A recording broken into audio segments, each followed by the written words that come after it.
Hai Olin, hai Risa. Hai. Hai. Oh iya, tadi aku lihat berita tentang kasus pengadaan barang di Dinas Kesehatan Kota Sejahtera. Sepertinya menarik untuk dibahas, bisa nambah ilmu juga buat kita dalam hal pengadaan barang keperluan COVID dan penerapan ilmu audit yang sebelumnya sudah kita pelajari. Boleh deh coba di-share beritanya biar kita bisa lihat sama-sama. Oke, ini sekilas tentang kasusnya ya. Link berita lengkapnya sudah ada kirim di WhatsApp. Oke.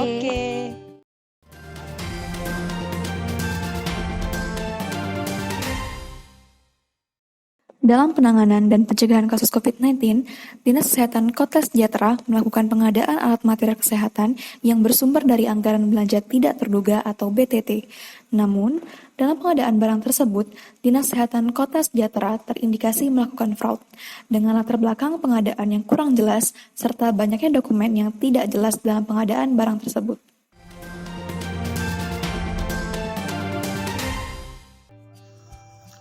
Informasi kasusnya cukup lengkap, tapi masih banyak hal yang belum detail, seperti kasus tersebut menjelaskan bahwa terdapat pengadaan alat kesehatan secara impor yang dilakukan oleh Dinas Kesehatan Kota Sejahtera, namun tidak dijelaskan apa yang menjadi latar belakang mengenai jenis alat kesehatan yang dipesan. Iya benar Tim, berarti kasus ini terjadi di Kota Sejahtera, yang lebih tepatnya di Dinas Kesehatan Kota Sejahtera.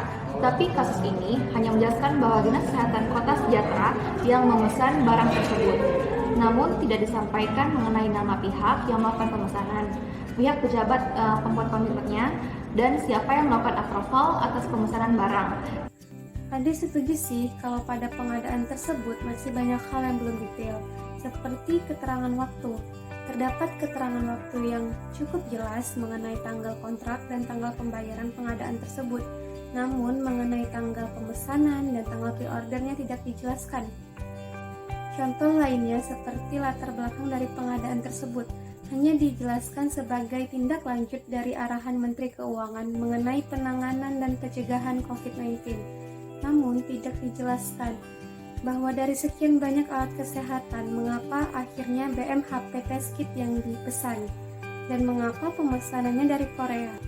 Contoh lainnya, yaitu seperti pada kasus ini tidak menjelaskan bagaimana kondisi terkini yang dihadapi oleh Kota Sejahtera, bagaimana prosedur pemesanan alat kesehatan yang diatur oleh pemerintah, dan tidak dijelaskan juga berapa banyak kebutuhan akan alat yang dibutuhkan oleh Kota Sejahtera dalam penanganan dan pencegahan COVID-19 di kota tersebut. Dan untuk mendapatkan informasi yang lebih banyak mengenai kasus ini, kita bisa melakukan beberapa cara seperti pemeriksaan fisik, meminta konfirmasi, atau memeriksa dokumen. Dan juga kita bisa melakukan wawancara dengan memberikan beberapa pertanyaan kepada responden berhubungan dengan tata laksananya pengadaan barang tersebut. Seperti Kepala Dinas Kesehatan Kota Sejahtera, kita bisa dapat menanyakan yaitu bagaimana kondisi terkini pada daerah Kota Sejahtera mengenai COVID. Selanjutnya, yaitu kepada penjabat pembuat komitmen Dinas Kesehatan Kota Sejahtera. Kita dapat mengajukan pertanyaan seperti bagaimana penentuan sehingga alat kesehatan tersebut yang dipilih untuk diimpor. Kemudian, untuk Kepala Bidang Penyusunan Program Dinas Kesehatan Kota Sejahtera, kita bisa menanyakan bagaimana penyusunan anggaran pada Dinas Kesehatan Kota Sejahtera. Responden lainnya yang bisa memberikan informasi lebih seperti Kepala Bidang Pengadaan Barang Impor Dinas Kesehatan Kota Sejahtera dapat menanyakan hal seperti mengapa alat kesehatan tersebut yang dipilih. Selanjutnya, Kepala Bidang Keuangan dan Akuntansi Dinas Kesehatan Kota Sejahtera dapat mengajukan pertanyaan seperti siapa yang menyetujui untuk dilakukan pembayaran atas alat impor tersebut, dan ada berapa orang yang memiliki otoritas untuk melakukan persetujuan atas pengeluaran uang pada Dinas Kesehatan Kota Sejahtera. Dan yang terakhir, untuk tim verifikator penerimaan barang fisik, bisa mengajukan pertanyaan seperti mengapa tidak dibuatkannya berita acara pemeriksaan pada saat penerimaan barang. Selain dengan mewawancarai para responden yang digunakan untuk mendapatkan informasi, diperlukan juga beberapa dokumen pendukung yang dapat membantu proses audit seperti yang pertama, Surat Edaran Menteri Keuangan atas refocusing kegiatan dan realokasi anggaran tahun 2020 pada anggaran belanja tak terduga atau BTT. Yang kedua, surat penunjukan kepada Dinas Kesehatan yang ditunjuk sebagai pelaksana penanganan COVID-19. Yang ketiga, rencana penyusunan program dan anggaran tahunan Dinas Kesehatan Kota Sejahtera. Yang keempat, berita acara pemeriksaan fisik barang dari Laboratorium Kesehatan Daerah Kota Sejahtera. Yang kelima, dokumen pengadaan surat perjanjian kontrak kerja atau SPK tahap 1 dan tahap 2. Pada pelaksanaan pengadaan alat material kesehatan tersebut, dapat dirangkum beberapa temuan dan kriteria yang dilanggar seperti yang pertama, Dinas Kesehatan terindikasi melakukan kesengajaan dengan tidak melengkapi dokumen pelayanan segera atau rush handling.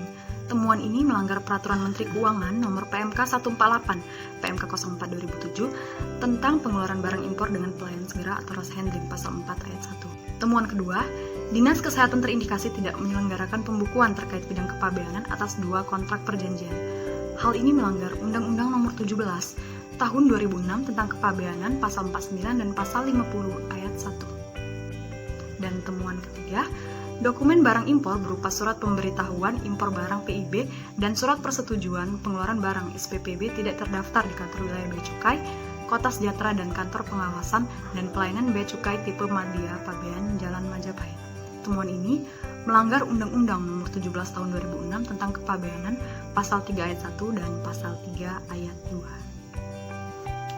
Selain dengan adanya beberapa dokumen tidak lengkap, ditemukan juga beberapa ketidaksesuaian pada pengadaan barang BMHP Test Kit pertama dan kedua sebagai berikut. Yang pertama, bonus barang pada pengadaan BMHP Test Kit pertama tidak dicatat di dalam pembukuan penerimaan pengadaan barang BTT.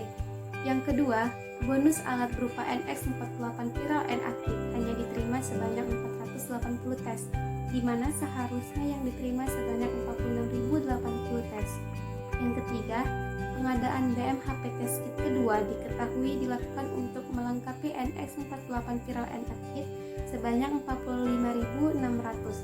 Tetapi pada kontrak kedua hanya membeli NX48 Viral NA Kit sebanyak 45.504 tes, sehingga terdapat kekurangan NX48 Viral NA Kit sebanyak 96 tes. Jadi kita setuju ya dengan berita tersebut bahwa Dinas Kesehatan Kota Sejahtera terindikasi melakukan fraud dengan melakukan markup pada pengadaan BMHP Test Kit 1 dan 2, di mana kemungkinan adanya kerjasama yang saling menguntungkan dengan mengutamakan kepentingan pribadi. Hal ini diperjelas dengan banyaknya dokumen yang tidak lengkap terkait pengadaan barang tersebut, pembelian jenis barang yang tidak memiliki dasar yang pasti, kemudian adanya selisih jumlah barang pada saat penerimaan barang pada pengadaan BMHP Test Kit 1 dan 2.